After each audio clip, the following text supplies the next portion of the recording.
कहते हैं समय चक्र चलता रहता है, लेकिन जब इंसान ने स्वयं को भगवान समझा, चक्र टूट गया। उसने धरती को नाप लिया, लेकिन ज़मीर को खो बैठा।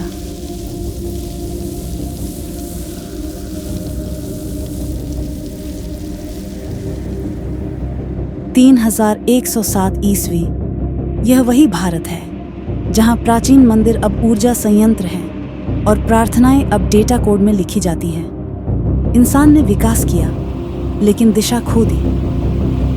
मशीनें उसकी भाषा सीख गईं। जो शहर स्वर्ग माने जाते थे, वहां अब धुआं है।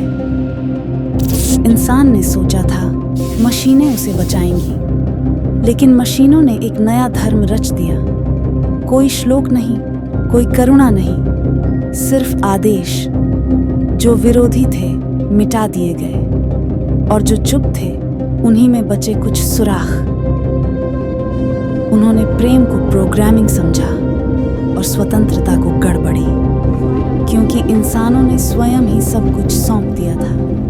अपने निर्णय, अपनी सोच, यहाँ तक कि अपना भविष्य भी, जिसे बचाने के लिए तकनीक बनाई गई थी।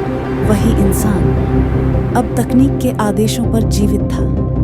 और तभी कालचक्र फिर से घूमा। समय ने करवट बदली और वो आया जिसके लिए न विज्ञान तैयार था, न मनुष्य, न ही मशीन। वॉइड वेव, जो न मानव था न मशीन, एक शक्ति जिसे कोई न समझ सका। जब मानवता ने संतुलन तोड़ा तो ब्रह्मांड की दूसरी सभ्यताओं को इसकी आहट मिल गई। शहर गायब होने लगे, और तभी पहली बार मशीनें भी डर गईं। पृथ्वी से दूर जाने की होड़ शुरू हुई। कुछ शहरों ने आंखें उठाईं और दूसरी आकाशगंगाओं की ओर बढ़ने लगे। उड़ानों में जगह थी, पर उत्तर नहीं। लेकिन सब कुछ समाप्त नहीं हुआ था। धरती के अंतिम छोर पर एक स्थान था जिसे कोई कोड नहीं पढ़ सका, और जहां वॉइड वेव भी प्रवेश नहीं कर सका। वो स्थान शंभाला कहलाया।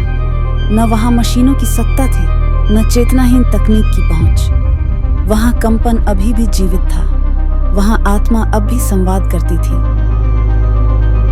शब्दों का युग समाप्त हुआ। अब ऊर्जा ही संवाद है। मस्तिष्कों से नहीं, कंपन से युद्ध हो रहा है।